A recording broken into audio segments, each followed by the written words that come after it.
B so damn confident in yourself कि लोगों की बातें और आपके लिए उनका नज़रिया आपको अफेक्ट ही ना कर सके।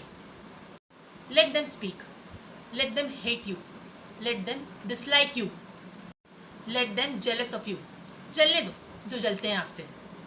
मेरी ये बात ना ध्यान से सुनिएगा, किसी की भी कोई भी नेगेटिव एनर्जी आपको तब तक अफेक्ट नहीं कर सकती जब तक आप उसे पावर ना दो, उसे पावरफुल ना बनाओ।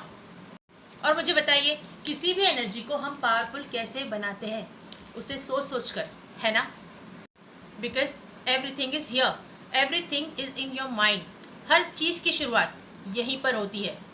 फॉर एग्जाम्पल, एक रैंडम थॉट लीजिए, नेगेटिव और पॉजिटिव, और उस थॉट को लेकर सारा दिन सोचिए, उसी के बारे में सोचते जाइए। अब अगर आप किसी नेगेटिव थॉट के बारे में सोच रहे हैं तो चेक कीजिए कि उसे सारा दिन सोचने के बाद आप कैसा फील कर रहे हैं। Anxious, fearful, frustrated? क्या उसे सोचकर बहुत गुस्सा आ रहा है? या फिर उस एक थॉट से आपके कौन से इमोशन सबसे ज़्यादा ट्रिगर हुए हैं? और वहीं पर अगर आपने किसी पॉजिटिव थॉट के बारे में सारा दिन सोचा है, तब उसके बाद अपनी एनर्जी चेक कीजिए कि अब आप कैसा फील कर रहे हैं।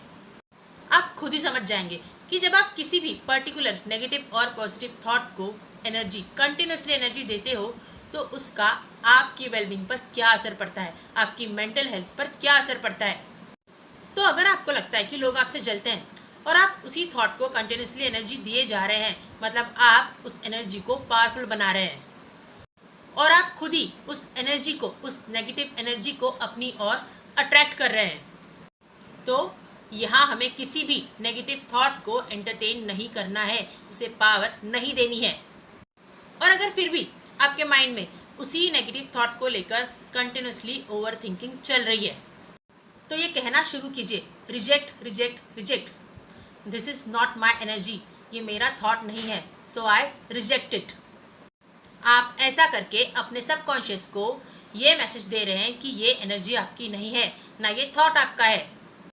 और जब आप ये कहना शुरू करोगे तो आपका सबकॉन्शियस माइंड अलर्ट हो जाएगा और ऐसे किसी भी तरह के नेगेटिव थॉट को एंटरटेन नहीं करेगा, उसे रिजेक्ट कर देगा। Let the world talk about you, does it really matters? For me it doesn't matter at all, so I don't give a damn about anything or anyone. Let people speak, let them do their work, because it's none of your business. Feel like you are an emperor or an empress of your own kingdom and no one can mess with you. अब इसका मतलब ये बिल्कुल भी नहीं है कि आप लोगों को डोमिनेट करना शुरू कर दे या उनको अपने से कम समझने लगे। ऐसा बिल्कुल भी नहीं करना है, क्योंकि कोई किसी से कम नहीं होता, सब अपनी अपनी जगह बेस्ट होते हैं। तो सबको इज्जत दीजिए, पर जितनी इज्जत दूसरों को देते हैं ना, उतनी ही इज्जत खुद को भी दीजिए। क्योंकि जब आप खुद को इज्जत देना शुरू करेंगे ना, तब कोई आपको इज्जत दे ना दे, आपको फर्क ही नहीं पड़ेगा। जहाँ हम्बल होने की ज़रूरत है हम्बल हो जाइए, जहाँ झुकने की ज़रूरत है झुक जाइए, जहाँ माफ़ी मांगने की ज़रूरत है माफ़ी मांग लीजिए, जहाँ माफ़ करने की ज़रूरत है माफ़ कर दीजिए, जहाँ खुद के लिए स्टैंड लेने की ज़रूरत है लीजिए अपने लिए स्टैंड, जहाँ बोलने की ज़रूरत है बोलिए, जहाँ चुप रहने की ज़रूरत है चुप रह जाइए, जहाँ लड़ने की ज़रूरत है लड़ जाइए। अगर गलती आपने की है तो उसे एक्सेप्ट करने में मत डरिए। अगर रायता आपने फैलाया है तो उसे समेटने की ताकत भी रखिए। अपने हर एक्शन की रिस्पॉन्सिबिलिटी लीजिए, क्योंकि ये सारी बातें आपको कमज़ोर नहीं बल्कि आपको मजबूत बनाएगी।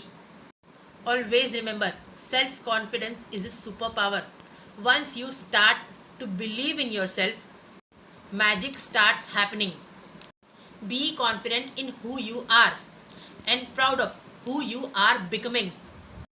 खुद में इतना कॉन्फिडेंस डेवलप कर लीजिए, इतने कॉन्फिडेंट हो जाइए that no one's behaviour, opinion और रिजेक्शन कैन अफेक्ट यू।